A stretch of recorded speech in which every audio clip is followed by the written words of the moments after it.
Good afternoon, good evening, and good night, and welcome to Throwbacks, where we talk all things cool and retro and kind of a grail here for me. It's not your typical grail, but it's a very long box, so it's going to be kind of tough to do here at the table. As you guys know, we normally just do action figures and things like that, but we're going to switch it up because I finally found one that I wanted, that I thought was in good enough condition to pull the trigger on, and that is the Waterworld Trimaran Converts to Fast Attack Combat Ship. I really love Waterworld. I think it's such a great movie. I watch it probably at least once a year on average, and just a fun toy line that I have a few from. I think I've got 3 carded examples, and then a few loosies. I really have to settle in and really get the whole group there, but have a quick look at the packaging here. Just so much fun. Definitely gonna complete this set now that I've got kind of the centerpiece here to the collection with the Trimaran. So definitely gonna happen, no doubt about it. And they're not overly expensive, so that does help. This is from Kenner, but yeah, I guess it's time to get on in there because it is opened. But I was assured it's all there, so I guess it's kind of a good idea to make sure it's all there. I know the guy who sold it to me, so if it's not all there, it won't be a problem to work that out in the end. But all that said, I still want to get it taken care of, because I don't know if I'm going to display it as the boat or just in box. Box art's pretty cool, but I guess we'll get it put together and make that decision once we get there. Just like magic, we've got it unboxed, at least the main part of it unboxed. Definitely was a challenge getting that thing out of the box. Here's a quick look at what we're working with. Just definitely, I can't imagine this is how it was originally shipped, and maybe it was. I would have assumed that there was probably some plastic and stuff over it.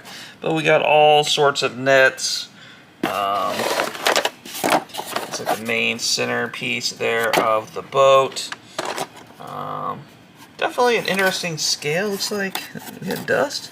This thing may have been sitting on a shelf because it's got dust. So this was probably opened and put on a shelf already. So maybe we'll do the same. But let's go ahead, get it I'll put it together. I don't think it'll be riveting content watching me try to fumble my way through this. So let me get it kind of started and go from there.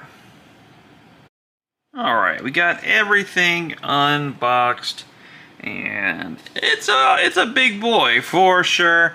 And then now it's time to go ahead and look at these directions and figure out everything there is to figure out. Doesn't look like the easiest thing in the world, which, cool, I don't know where the mast is. That might be a problem. Uh-oh, where's the mast? Oh no!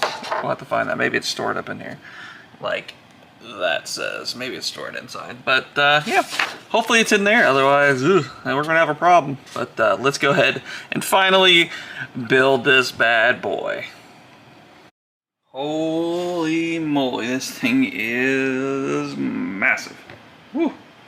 Definitely not the hardest build I've ever done, but definitely not the easiest. And I gotta say, these nets are a little lackluster.